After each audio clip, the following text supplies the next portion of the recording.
எல்லாருக்கும் நன்றி. ரொம்ப நேரம் ஆயிடுச்சு எனக்கு தெரியும். ப்ரெஸ் மீடியா ஏற்கனவே என் மேலே கம்ப்ளைண்ட் இருக்குது. என்ன ஈவெண்ட் நடத்தினாலும் 12 மணிக்கு மேலே ஆக்கிடுவான்னு சொல்லி. அது காரணம் வந்து விஷயம் பண்ணுறோம் அப்படின்னா அதை நல்லா சிறப்பாக எல்லாத்துக்கும் பிடிச்ச மாதிரி பண்ணணும் அப்படிங்கிறது தான் அதோட நோக்கம். இந்த நிகழ்வும் அந்த மாதிரி உங்களுக்கு எல்லாம் பிடிச்சிக்கணும்னு நினைக்கிறேன். ஏன்னா எல்லாருமே எமோஷ்னலாக உண்மையாக பேசக்கூடிய ஆட்கள். சப்போர்ட் பண்ண ப்ரெஸ்ஸுக்கு நன்றி.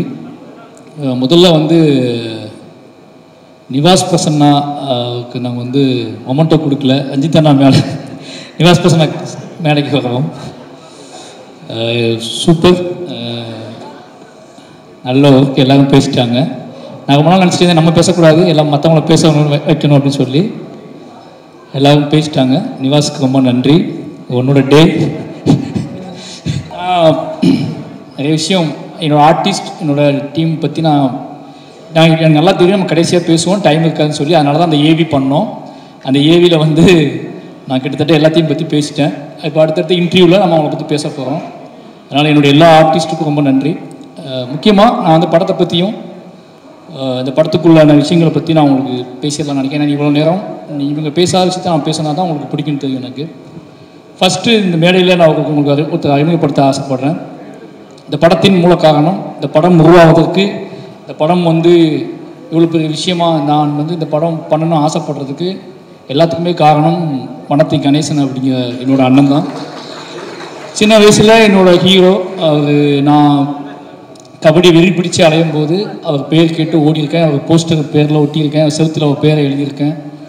பின்னாடி ஒரு காலத்தில் நான் வளர்ந்து வந்து படம் எடுத்து அவர் வாழ்க்கையை நான் அவரோட இன்ஸ்பயரை வச்சு படம் எடுப்பேன்னு நினச்சி பார்க்கவே இல்லை. அவர்கிட்ட போய் சந்திக்கும்போது அண்ணா மேடைக்கு வரோம் கணேசண்ணா.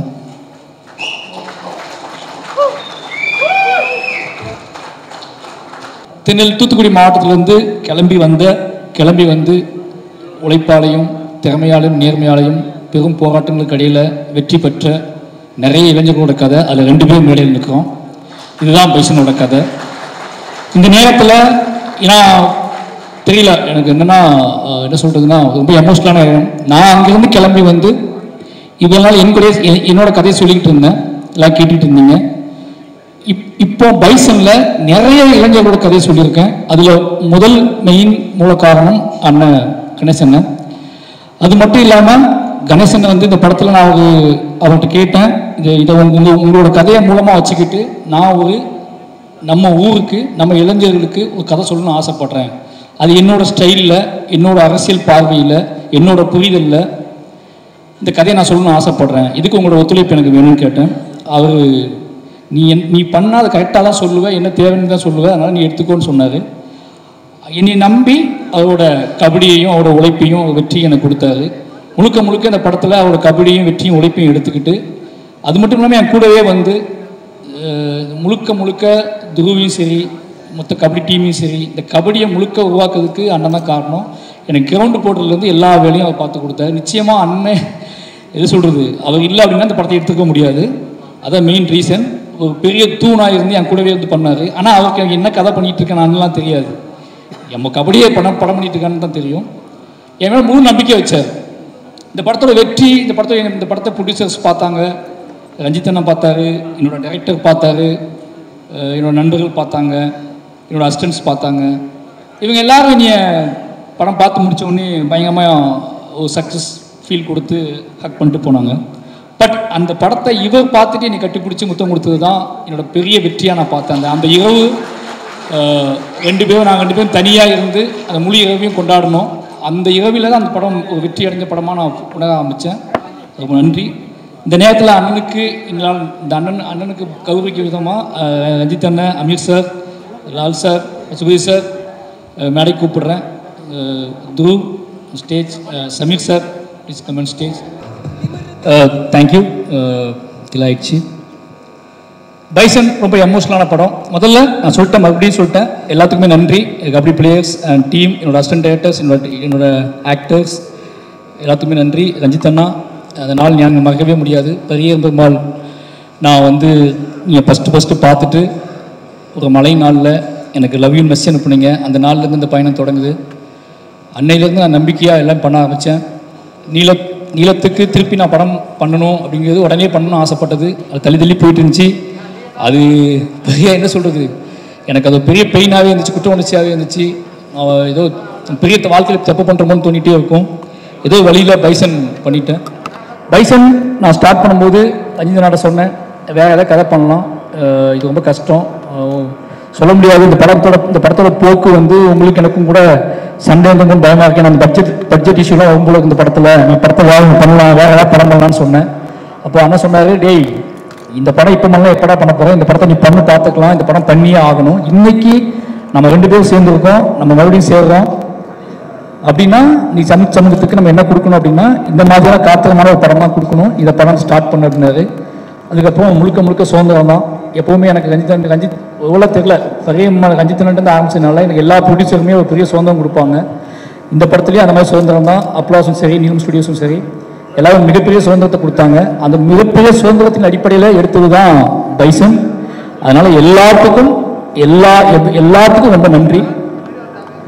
பைசன் சொல்லணும் அப்படின்னா துருவோட உழைப்பு, மற்றவங்களோட எல்லாத்தையும் பற்றி எனக்கு பேசுறதுக்கு நிறைய மேடைகள் இருக்குது, என்னோடய இன்டர்வியூஸ் இருக்குது. ஆனால் ரொம்ப நேரம் ஆகிடுச்சு. அதனால் எல்லாத்துக்குமே ரொம்ப நன்றி. சொல்ல வேண்டிய விஷயம், முக்கியமான விஷயம் என்ன அப்படின்னா பைசன் எப்படிப்பட்ட படம் அப்படிங்கிறது தான் முக்கியமான விஷயம். அதை பற்றி நாளைக்கு ட்ரெய்லர் ரிலீஸ் ஆகுது. என் லைஃப்பில் நான் ரொம்ப தூரம் ட்ராவல் பண்ணி நிறைய பிரச்சனைகளை சந்தித்து கிளம்பி வந்துட்டேன். நான் ஒரு 20 வருஷம் ஆக போகுது. 20 வருஷத்துக்கு அப்புறம் நான் இப்போ திரும்பி பார்த்தா, இப்போ நீ பார்க்கும்போதுலாம் என்ன உங்கள் ஊர் என்ன எப்படி இருக்குது, உங்கள் ஊர் என்ன எப்படின்னு கேட்பாங்க. இங்கேருந்து நான் திருநெல்வேலியை பார்க்கும்போதெல்லாம் ஒவ்வொரு டைம் திருநெல்வேலி போகும்போதெல்லாம் பக்குன்னு இருக்கும் எனக்கு. ஏதாவது வாட்ஸ்அப் ஓப்பன் பண்ணாலே ஏதாவது இஷ்யூஸ் பார்த்துருவோம், வீட்டிலேருந்து அனுப்புது, ஃபேமிலி ஃப்ரெண்ட்ஸ் அனுப்புறது எல்லாம் பார்க்கும்போதே அவ்வளோ எமோஷனலாக இருக்கும். என்னடா பண்ணுறது அப்படின்னு சொல்லி, இது எப்படி சேஞ்ச் பண்ணுறது, இது என்ன, இதை பற்றியான டிஸ்கஷன் எப்படி மாற்றுறதுன்னு தோணிகிட்டே இருக்கும். அதுக்கு நான் எடுத்த டூல் தான். அதுக்கு எடுத்த இந்த மாதிரியான விஷயத்தை நம்ம எப்படி அணுகிறது, இவ்வளோ பெரிய ஒரு போர் சூழலில் இருக்கக்கூடிய என்னோட ஊரை பற்றியான ஒரு புரிதலை இன்றைக்குள்ள இளைஞர்கள்ட்ட நான் எப்படி கடத்துறது, அது என்ன மாதிரி படம் பண்ணுறது அப்படின்னு யோசிச்சுட்டு இருக்கும்போது தான் எனக்கு கிடைச்ச ஒரே டூல் அனைத்து கணேசனன் டூல். அவரை எடுத்துக்கிட்டு நாம் நம்மளோட கிராஃப்ட்டு, நம்மளோட சினிமா, என்னோட அரசியல் பார்வை, என்னோட புரிதல் இதில் வச்சுக்கிட்டு நம்ம ப்ளே பண்ணி ஒன்று முடியுமான்னு பார்ப்போம், ட்ரை பண்ணி பார்ப்போம்னு சொல்லி எழுதப்பட்டது தான் பைசன் திரைக்கதை. பைசனுக்குள்ள நிறைய இளைஞர்கள், தென் மாவட்டத்தில் உள்ள நிறைய இளைஞர்கள் இருக்காங்க. வெற்றி பெற முடியாமல் போன, வாழ்க்கையை தொலைச்ச நிறைய இளைஞர்களோட கதை இருக்குது. இந்த கதை உண்மையாகவே என் லைஃப்பில் என்னோட ஆகச்சிறந்த என்னோட அரசியல். நான் என்ன நினைக்கிறேன்னா, என் ஊருக்கு நான் ஏதாவது செய்யணும்னு நினச்சேன். என் ஊரை பற்றி இவ்வளோ வெற்றி அடைஞ்சதுக்கப்புறம், இவ்வளோ புகழ் அடைஞ்சதுக்கப்புறம், இவ்வளோ பணம் சம்பாதிச்சதுக்கப்புறம் நீ உன் ஊருக்கு என்ன பண்ணுன்னு கேட்டிங்கன்னா, என் ஊருக்காக நான் பண்ணது, என்னோட மாவட்டத்துக்காக பண்ணது, என்னோட மக்களுக்காக பண்ணது, ஒட்டுமொத்த தென் தமிழ்நாட்டுக்காகவும் ஒருத்தன் அந்த தென் தமிழ்நாட்டோட அரசியல் புரிதலை மையப்படுத்தி பண்ண ஒரு படம் தான் பைசன். முழுக்க இந்த படம் அதுக்கான படம். என்னோட ட்ரிபியூட் தான் இது, என்னோட எமோஷனல் தான், என்னோட அதிகபட்ச என்ன சொல்கிறது, என்னோட உச்சபட்ச எமோஷனல் இது. எப்படியாவது இந்த படம் இது எவ்வளோ பேர் ஹிட் ஆகுது அப்படிங்கிறத தாண்டி இது என்ன மாதிரியான தாக்கத்தை ஏற்படுத்துது, இது என்ன மாதிரியான எமோஷனலை ஏற்படுத்துது, இது என்ன மாதிரியான கனெக்டிவிட்டியை ஏற்படுத்துது, இது என்ன மாதிரியான ஒரு முடிவுக்கு வருது இந்த படம் அப்படிங்கிறத அதை பார்க்கறதுக்காக நான் வெயிட்டிங். அதுக்கு மட்டுமே நான் வெயிட் பண்ணுறேன். இந்த 17 அப்படிங்கிறது எனக்கு வெளியே வர ஆடியன்ஸ் படம் நல்லா இருக்குன்னு சொல்கிறத விட, படம் ஹிட்டு, படம் சூப்பர் ஹிட்டு, படம் ஃபாஸ்ட்டாக இதெல்லாம் தாண்டி எனக்கு இந்த படத்துக்குள் பேசப்பட்டிருக்கக்கூடிய விஷயத்தை என்னவா தமிழ் சமூகம் எடுத்துக்குது அப்படிங்கிறத தெரிஞ்சுக்கிறதுக்காக ரொம்ப ஆர்வமாக இருக்கேன். அதுக்கு காரணம் நாங்கள் அதாவது என்னது, அதுக்கு முக்கிய காரணம் இன்றைக்கி வாழ்க்கை சூழல் தான். இது ஏதாவது பண்ணி ஆகணும் அப்படிங்கிறத பண்ண படம் பைசன். நிச்சயமாக அந்த வேலையை செய்யணும்னு உறுதியாக நம்புகிறோம். அதுக்கான காரணம் இந்த பைசனில் வேலை பார்த்த அத்தனை பேருமே இதை புரிஞ்சுக்கிட்டு வேலை பார்த்துருக்காங்க, இந்த எமோஷனில் புரிஞ்சுக்கிட்டு வேலை பார்த்துருக்காங்க. அவங்க அத்தனை பேர்த்தையும் நான் அதை கடத்தினேன். அமீர் சாராக இருக்கட்டும், பசுபதி சாராக இருக்கட்டும், லால் சாராக இருக்கட்டும், எல்லாருக்கிட்டையும் நான் பேசுனது கதையை பற்றி கிடையாது, என் ஊரை பற்றி, என் நிலத்தை பற்றி, இங்கே இருக்க சிக்கலை பற்றி, இங்கே இது எப்படி. ஏன்னா நாங்கள் இருக்கும்போதே நிறைய சமூகம் நடக்கும். லால் சார் நீ பார்ப்பாரு, அமீர் சார் பசுபதி சார் என்ன மாதிரி அப்படிம்பாரு. அந்த எமோஷனல் இருக்குல்ல, கேட்கும்போது பதில் சொல்ல முடியாத பார்வையோடு நான் நிற்பேன். அவங்க ஏதாவது எமோஷனலாக கேட்பாங்க, அதுக்கு எனக்கு பதிலே இருக்காது, எங்கேருந்து ஆரம்பிக்கிறதுன்னு தெரியாது. அந்த பிரச்சனைக்கு ஒரு பிரச்சனையை பற்றி அவங்க என்கிட்ட கேட்கும்போது அது எந்த பாயிண்ட்லேருந்து ஆரம்பிக்கணும்னு எனக்கு தெரியாது. அப்போல்லாம் நான் யோசிச்சுக்கிட்டே இருப்பேன். இதுக்கெல்லாம் ஒரு பாயிண்ட்டு தான் பைசன் திரைப்படம். இந்த படம் அதை செய்யும்னு உறுதியாக நம்புகிறேன். என்னோட உச்சபட்ச ஒரு கர்வமாகவும் ப்ரைடாகவும் நான் நினைக்கிறது இந்த பைசன் திரைப்படத்தை தான். அதுக்கான ரீசன் அப்படிங்கிறது, நான் வெட்ட வெளியாக முதல்ல தைரியமாக ஒரு விஷயத்தை ஹேண்டில் பண்ணியிருக்கேன். முதல்ல மற்ற எல்லா படங்களுமே என்னோடய எல்லா படங்களும் எப்படி இருக்கும்னா நான் ஓன் பண்ணிக்கிட்ட என்னோட விஷயத்தை நான் உங்களுக்கு ப்ரெசென்ட் பண்ணுவேன். த ஃபஸ்ட் டைம் என்னோட கவலையை, சமூகம் சார்ந்தினோட கவலையை, என் ஊர் சார்ந்தினோட கவலையை, என் மக்கள் சார்ந்தினோட கவலையை, என் மக்களுங்கிறது தென் தமிழ்நாட்டில் இருக்கிற ஒட்டுமொத்த மக்களுமே, அது ஒட்டுமொத்த மக்களுக்கு பற்றின கவலையை பற்றியான ஒரு படமாக இந்த படத்தை எடுத்துருக்கேன். நிச்சயமாக இந்த படம் அந்த மாதிரியான ஒரு பெரிய டிஸ்கஷனை உருவாக்கணும் அப்படின்னு நம்புகிறேன். உருவாக்கும். அதுக்காக மட்டுமே இத்தனை வருஷம் நான் சினிமா கற்றுக்கிட்டது, கிராஃப்ட் கற்றுக்கிட்டது, நான் ஒட்டுமொத்தமாக கற்றுக்கிட்டது இந்த படத்துக்கு தானோ அப்படிங்கிற மாதிரியான உணர்வு எனக்கு இந்த படம் பார்க்கும்போது வந்துச்சு. அப்படி உணர்வு வந்ததுக்கு இந்த பைசன் திரைப்படம் எனக்கு கொடுத்த அழுத்தம் இந்த சமூகத்துக்கும் இந்த தமிழ் சமூகத்துக்கும் கொடுக்கும் அப்படிங்கிறத உறுதியாக நம்புகிறேன். அவ்வளோதான் பைசன் பற்றி. நாளைக்கு ட்ரெய்லர் வருது. நிச்சயமாக இந்த பைசன் ஒரு தமிழ் சமூகத்தில் ஒரு அறிவை உண்டாக்கும். அதுக்கு ஒத்துழைத்த அத்தனை நண்பர்களுக்கும் மறுபடியும் நன்றி சொல்லிக்கிறேன். நீ இல்லைனா என்னோடய அசிஸ்டன்ட் டைரக்டர் சொல்லணும். கடைசியாக அவங்க சொல்லிக்கிறேன். நான் ஏன்னா மற்ற எல்லாத்துக்குமே நான் நன்றி சொல்லிட்டு நினைக்கிறேன். என்னோடய அசிஸ்டன்ஸ் பொதுவாகவே என்ன சொல்கிறது, அஞ்சுதான் சொல்லுவார், என்னடா அங்கேயே போய் எடுத்துகிட்டு இருக்க அப்படின்னு. அங்கேயே போய் தான் எடுக்கிறேன் அப்படின்னாலும் அவங்க ஏன்னா அதே சிலுங்கி தான், அதே சட்டை தான், மாற்றிக்கிட்டே தான் இருக்கும். ஆனால் அதுலேயும் நிறைய ஓடிட்டே இருப்பானுங்க. எல்லோரும் நிறைய வேலை செஞ்சாங்க இந்த படத்தை. ஏன்னா இந்த படத்தை பற்றியான புரிதல் அவங்களுக்குமே இருந்துச்சு, இந்த படம் ஏன் எடுக்கிறான்னு சொல்லி. ரொம்ப நன்றி. இந்த படத்துக்கு வெளியே இருந்து நிறைய வேலை பார்த்துருக்காங்க, அவங்களுக்கும் நன்றி. நிறைய கபடி வீரர்கள் ரொம்ப சப்போர்ட் பண்ணாங்க. மெயின் என்னோடய பிரச்சனையை, என்னோடய ப்ரெஷரை, என்னோடய கோபத்தை இந்த படம் எல்லா மற்ற படத்தை விட இந்த படத்தை நான் நிறைய ரொம்ப ப்ரெஷராக இருந்தேன். நிறைய வேலை பார்த்தேன். உடல் உழைப்பு தேவைப்பட்டுச்சு. அந்த உடல் உழைப்பு போடும்போது நமக்கு ஒன்று கோபம் வரும்ல, அந்த கோபத்தின் அடிப்படையில் தான் இந்த படம் வேலை பார்க்கப்பட்டுச்சு. அந்த கோபத்தை அக்செப்ட் பண்ணிக்கிட்டு எங்கெங்கேருந்து வந்த வெளி ஸ்டேட்லேருந்து வந்த நிறைய கபடி பிளேயர்ஸ், ஏன்னா இப்போ அவங்க வேறு வாழ்க்கைக்கு வந்துட்டாங்க, மேட்டில் விளையாட ஆரம்பிச்சிட்டாங்க. ஆனால் அவங்க அத்தனை பேருமே எனக்காக மண்ணில், அதுவும் மத்தியான வெயிலில் அவங்க விளையாண்டு கொடுத்தது அது எதுவுமே மறக்க முடியாது. இந்த படத்தோட வெற்றி தான் அவங்களுக்கு சமர்ப்பணம். நிச்சயமாக இந்த படம் ஒரு எல்லாருக்குமான ஒரு படமாக இருக்கும், ஒட்டுமொத்த தமிழ் சமூகத்துக்குமான படமாக இருக்கும். இந்த படத்தை எனக்கு இந்த படத்தை முழு சுதந்திரமாக எடுக்க அனுமதித்த ரஞ்சித் அண்ணாவுக்கு மறுபடியும் நன்றி. இந்த நேரத்தில் கடைசியாக சொல்லிக்கிறது, இந்த மாரி செல்வராஜ்ங்கிற பெயரை முன்வைத்து நிகழ்த்தக்கூடிய இந்த நகரத்தில் நிகழ்த்தக்கூடிய அத்தனைக்கும் ராம் சார் அப்படிங்கிற ஒருத்தர் தான் காரணம். இந்த அரசியல் புரிதலை அவர் எனக்கு தான் உருவாக்குனார். இந்த மேடையில் அவர் எனக்கு இல்லை. எனக்கு என்னென்னா என்னோட பெரிய பலம் அவர் தான். அவர் ஒன்று சொன்னார், இந்த படம் பார்த்துட்டு உன்னோட பெஸ்ட் அப்படின்னாரு. ஒவ்வொரு படமும் அவரை காட்டும்போது இந்த வார்த்தையை நான் வாங்க ட்ரை பண்ணுவேன். பெரியம்மாள் பண்ணும்போது பெஸ்ட் படம் எடுத்துடா அப்படின்னாரு. கர்ணன் பண்ணும்போது என்னடா பெரியம்மா தாண்டி போல இருக்கு அப்படின்னாரு. அப்புறம் மாமன்னன் பண்ணும்போது அதே மாதிரி ஒன்று சொன்னார். வாழை பண்ணும்போது எப்படியோ ஒரு பெஸ்ட் படத்தை எடுத்துட்டேன் அப்படின்னு சொன்னார். ஆனால் இப்போ பைசன் பார்த்துட்டு உங்களுடைய பெஸ்ட் இதுதான்டா அப்படின்னாரு. இப்படி எனக்கு என்ன தோணும் அப்படின்னா, ஒரு விஷயம் தான் மெயினாக தோணும் எனக்கு எப்போவுமே. நான் எடுக்கிற படம், நான் எடுக்கிற விஷயம் எதுவாகவோ கலெக்ட் ஆனாலும் என்ன பண்ணாலும் எனக்கு தோண வேண்டியது, நான் ஏதாவது ஒன்று ரொம்ப உறுதியாக நம்பி ஒரு விஷயம் பண்ணுவேன். அந்த நம்பி பண்ணுற விஷயம் மக்கள்கிட்ட போய் சேர்ந்துருமா சேராதா அப்படிங்கிற பயம் மட்டும்தான் பெருசாக எனக்கு இருக்கும். அது தப்பாக புரிஞ்சிடக்கூடாது அப்படிங்கிற பயமும், அது சரியாக போய் சேரணுமே அப்படிங்கிற பயம் மட்டும்தான் எனக்கு அதிகமாக இருக்கும். ஆனால் இந்த படத்தில் அந்த பயம் சுத்தமாக இல்லை. அதுக்கான காரணம் இந்த படத்தை ஆல்ரெடி பார்த்த நண்பர்களும், ரஞ்சித் அண்ணா, மற்றபடி எல்லாரும், அப்ளாஸ், இந்த டீம், இவங்க கொடுத்த பெரிய சப்போர்ட். கிட்டத்தட்ட நான் இந்த மொமெண்ட்டெல்லாம் ஏன் கிரியேட் பண்ணேன் அப்படின்னா, இவங்க ஆல்ரெடி என்கிட்ட ஒரு சக்ஸஸ் ஆன மாதிரியே பேசிகிட்டு இருப்பாங்க, பயங்கரமாக சக்ஸஸ் மீட் மாதிரி எடுத்துலான்னு சொல்லிட்டு. அதுக்காக தான் அந்த மொமெண்ட் எல்லாம் கிரியேட் பண்ணது. ஏன்னா இவங்க எல்லாருமே ரொம்ப ஹார்ட் ஒர்க் போட்டாங்க.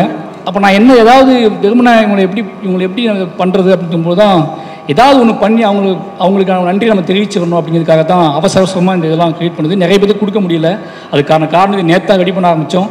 நிச்சயமாக இது கொடுக்க முடியாத ஆட்களுக்கு நிச்சயமாக கண்டிப்பாக கொடுத்துருவாங்க. இது ரொம்ப அவசரமாக ரெடி பண்ணுது. அதனால் இது வாங்க முடியாத, இது கொடுக்காத ஆட்களுக்காக மன்னிப்பு கேட்டுக்கிறேன். இது ரொம்ப அவசரமாக ரெடி பண்ணுது. லால் சார் ரொம்ப தேங்க்யூ. எல்லாத்துக்குமே ரொம்ப நன்றி. எனக்கு எல்லாருமே இந்த படத்தில் பண்ணவங்க எல்லாருமே ஒன்றே ஒன்று இருந்துச்சு, எல்லாருமே மாரியை லவ் பண்ணாங்க. மாரியை லவ் பண்ணாதான் மட்டும்தான் இந்த படத்தில் எல்லாரும் வேலை செஞ்சாங்க. எனக்கு நல்லாவே தெரியும். பொதுவாக லவ் பண்ணாலே எனக்கு தெரியும்ல, நம்மளை யாராவது லவ் பண்ணால் நம்ம ஓவராக உரிமை எடுத்துக்குவோம், அவங்ககிட்ட ஓவராக சண்டை போடுவோம், ஓவராக எதாவது பண்ணுவோம்ல. அந்த மாதிரி நான் நிறைய விஷயம் பண்ணியிருப்பேன். அதுக்காக சாரி, மன்னிப்பு கேட்டுக்கிறேன். யாரையாவது ஹர்ட் பண்ணியிருந்தா, இது பண்ணியிருந்தா மன்னிச்சுக்கோங்க. ஆனால் எனக்கு நல்லா தெரியும் நீங்கள் எல்லாம் லவ் பண்ணுறீங்கன்னு. அதே மாதிரி உங்களுக்கும் தெரியணும் நான் உங்களை லவ் பண்ணுறேன்னு. ஓகே, அதனால் எல்லாத்துக்குமே நன்றி. 17 ரொம்ப ஒரு வெயிட் பண்ணுறேன். அப்போ முக்கியமான விஷயம் சொல்லணும், நான் நினச்சே பார்க்கல பைசன் தீபாவளிக்கு வரும்னு. என் லைஃப்பில் தீபாவளி பண்டிகை அப்படிங்கிறது வந்து ஒரு முக்கியமான பண்டிகையே கிடையாது. அதுக்கான காரணம் சின்ன வயசுலேருந்து எனக்கு தீபாவளி கொண்டாடுவதற்கான மனநிலையே இருக்காது, அதுக்கான ஸ்பேஸே எங்கள் வீட்டில் இருக்காது. அப்போ தீபாவளிங்கிறது சும்மா கடந்து ஒரு கவிதை கூட நான் எழுதியிருப்பேன் சென்னையில் இருந்த புதுசில். ஒரு பாலிய நண்பனின் மரணத்தை போல கடந்து செல்கிறது தீபாவளி. பாலிய நண்பனின் மரணத்தை போல, மரணத்தின் நினைவை போல கடந்து செல்கிறது தீபாவளி. இப்போ தீபாவளி மேலே அவ்வளோ வெறுப்பு எனக்கு இருந்துச்சு. ஃபர்ஸ்ட் டைம் என்னோட ஃபர்ஸ்ட் தீபாவளியை நான் கொண்டாட போகிறேன்னு நினைக்கிறேன். ஃபர்ஸ்ட் டைம் இந்த தீபாவளிக்காக நான் வெயிட் பண்ணுறேன். என் குடும்பமும் இந்த தீபாவளிக்காக வெயிட் பண்ணுறது. இந்த தீபாவளியை நான் தமிழ் சமூகத்தோடு சேர்ந்து பைசனோடு சேர்ந்து கொண்டாட போகிறேன். என்னோடய குடும்பத்துக்கு, என் குழந்தைங்களுக்கு, நம்முடைய எங்கள் அண்ணன் எல்லாத்துக்குமே நன்றி. ப்ரெஸ் பீப்புள் நான் சீக்கிரமாக முடிச்சிட்டேன், அதனால் வந்து போயிட்டு மெசேஜ் அனுப்பாதீங்க, போயிட்டு எல்லாரும் நைட் மெசேஜ் அனுப்பாதீங்க. ரொம்ப நன்றி. எனக்கு எப்பவுமே நீங்கள் சப்போர்ட் பண்ணுறீங்கன்னு தெரியும். என்னை ரொம்ப நம்புறீங்க, என்னை ரொம்பவே லவ் பண்ணுறீங்க, என்னை ரொம்ப நம்புறீங்க. என்னோட மீடியா வந்து தொடர்ந்து என்னை ரொம்ப நம்புதுன்னு எனக்கு தெரியும். உங்களுக்கு நம்பிக்கையை காப்பாற்றுற படமாகவும் ஒரு மனுஷனாகவும் தொடர்ந்து இருப்பேன். ரொம்ப நன்றி. தேங்க்யூ.